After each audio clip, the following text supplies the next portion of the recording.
घुरी के बत्थक न बाहो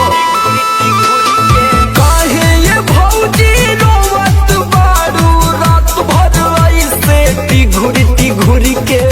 बाहे देवरु टोटे कोमरिया कोइले रोपनिया ने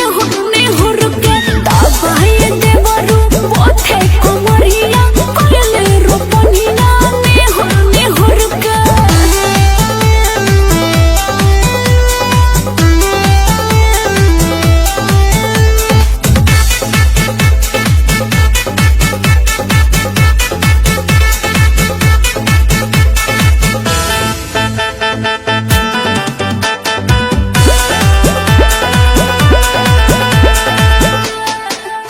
बरसाता ठंडा पानिया